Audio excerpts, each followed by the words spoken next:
Morning, everyone. Thanks for coming out. It's been a really busy and good show thus far. I hope everyone's enjoying it. I only have 10 minutes, so we'll get right into the presentation here.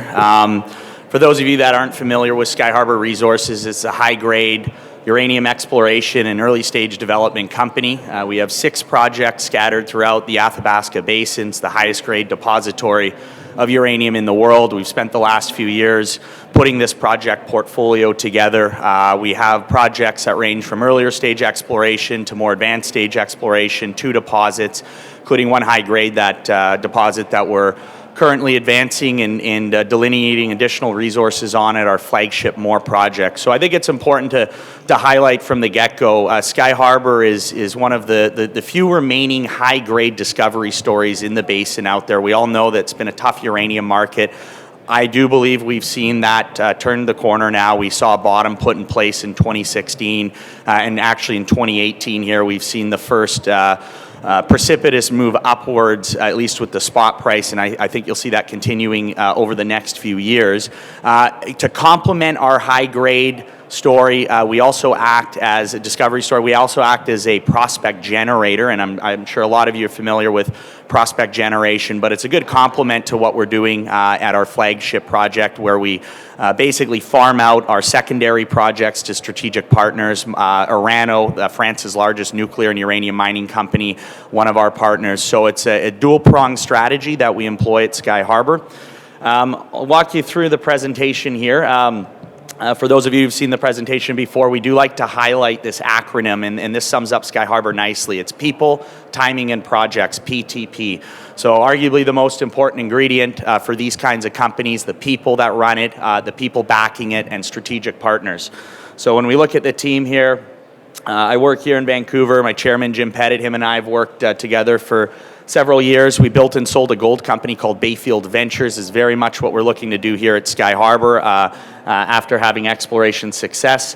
Teamed up with a gentleman out of Saskatoon, Rick Kazmersky, Radioactive Rick, as we like to call him. He's found a lot of uranium in the Athabasca Basin, 40-year veteran in the industry. He was the exploration manager at Cameco for many years, and then he built and sold his own company called J&R.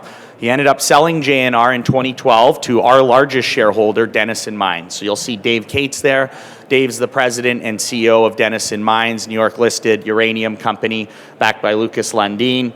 You'll see here, Dave came on a couple years ago. It's been an important part of our team and that partnership, strategic partnership we have with Denison as the largest shareholder is a vital part of our story. Paul Matizik, very well-known mining entrepreneur, has built and sold now 5 companies, having just sold Lithium X. His biggest win, uranium company in 2007, Energy Metals, which he sold to Uranium One for $1.8 billion. So he knows a thing or two about building these companies and selling them.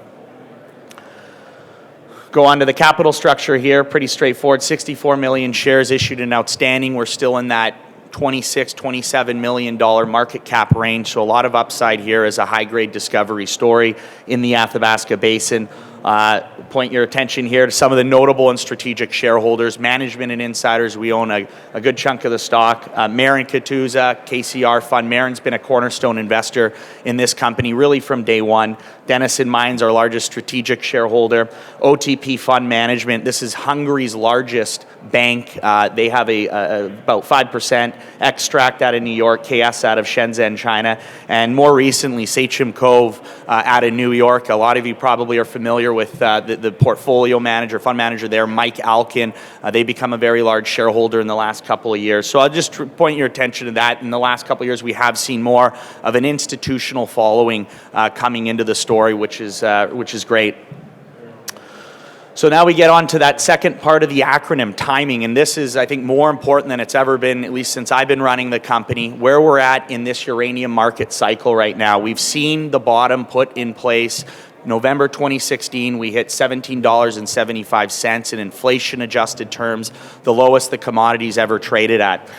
When you look at growing demand globally for electricity, 76% growth by 2030, nuclear has to play an important role in that, right? This is the only baseload source of electricity that's clean. It's emission-free, it's clean, it's affordable, it anchors local jobs and tax for communities. And one of the big things that gets getting talked about right now is the growth in China. I think it's important to note nuclear is more than just clean energy in China, right? They're trying to stimulate their economy, they're trying to keep that big engine moving, and the nuclear industry is going to be an important part of that.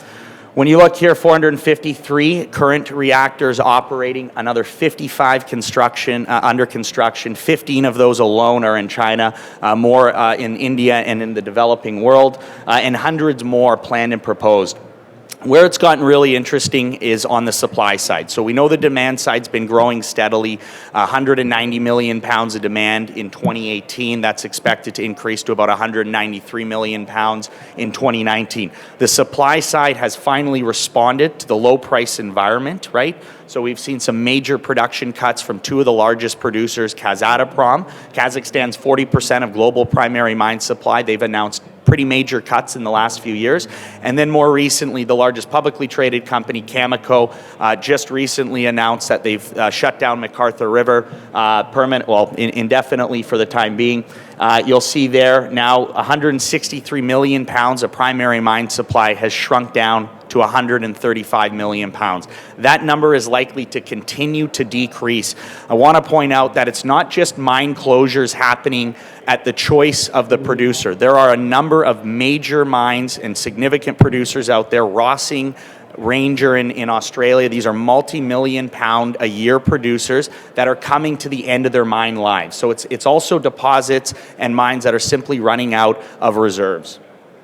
Last but not least, this chart at the bottom, this is, I think, what's going to be the big driver for the price to go from the high 20s up into the 40s or even 50s. New contracting cycle, right? So as we all know, there's really two markets, the spot market and the long-term contract market. The contract market has been relatively dormant over the last few years, but as we see with this chart, there's a lot of uncovered requirements, utility requirements in the next 3 to 4 years, right? And you got to also factor in, it takes about 1 to 2 years to actually enrich and fabricate the fuel, so you can move that over 1 to 2 years. So if you see here, by 2025, you have over 50% of the current requirements uncovered. So this means a new contracting cycle with the utilities. One of the things that's getting talked about a lot is the Section 232, the current investigation. That has forced the largest buyer of uranium globally, which is the U.S. nuclear utility, out of the market. That has frozen them in the last year and a half. So when we see the ruling come out on that this year, we'll likely see a handful of these larger U.S. nuclear utilities come back to the contract market, and that really could be that spark that drives the price from the high 20s into the 40s. This just goes through some of the recent supply depletion as well as the supply curtailments. And that's also important. When you look at the top there, these are new funds that have come into the market in the last year. And that's, I think, important from an investor sentiment standpoint. You have Yellowcake, which raised $200 million. They've tightened up the spot market significantly. Cameco being the largest buyer right now in the spot market, 12 million pounds that they're planning to buy this year alone. Tribeca and a few others. So we're seeing these new incremental and marginal buyers coming into the market, cleaning up the market even more. So we'll get right into the projects. Just have a few minutes here. So this shows the project base that we've assembled, 200,000 hectares. I'll point out that there's 6 projects we've acquired for about $4.5 million Canadian. These projects have had over $80 million invested in them in historical exploration. And at one point, 2 of the projects, Moore Lake and Falcon Point, were in a company valued at over $300 million in the last uranium bull market. So that shows the kind of re-rating potential we have with this portfolio. As I mentioned, there's 2 deposits, one higher grade, smaller deposit at Moore Lake that we're drilling right now, and then Falcon Point, 7 million pounds, NI 43-101 inferred resource. The flagship project, Moore Lake, this is where you're going to see the most catalyst. This is the project that we've been working on for the last couple years. We have a lot planned in 2019 as some of you are familiar with the drill results recently, we just announced really our first high-grade drill intersection in the basement rock. So it's a project that we've drilled the last few years. It's had a lot of historical exploration. Most of that exploration and drilling was carried out looking for sandstone-hosted or unconformity-hosted uranium.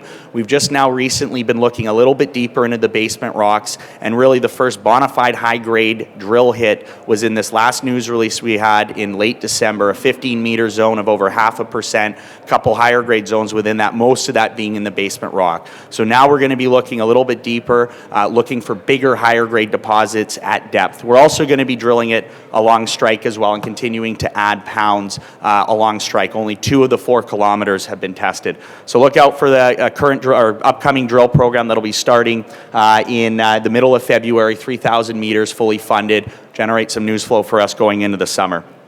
Prospect generation, so it's our secondary strategy. This allows us to go and focus on our flagship. We bring in strategic partners to go and work and advance the other projects. Most notably, a deal we did with Uranium out of France, an $8 million deal whereby they can earn in 70%. We've just announced a $2.2 million budget that they're funding, most of that in a drill program that'll be starting in the next month here at our Preston project. So keep an eye out for additional news on that. And then I'll go right to the end here. So again, getting back to those 3 letters, the acronym that we have: people, timing, and projects, right? We have a team that has focused expertise in the Athabasca Basin. Rick Kazmersky and his team in Saskatoon have worked there for many years.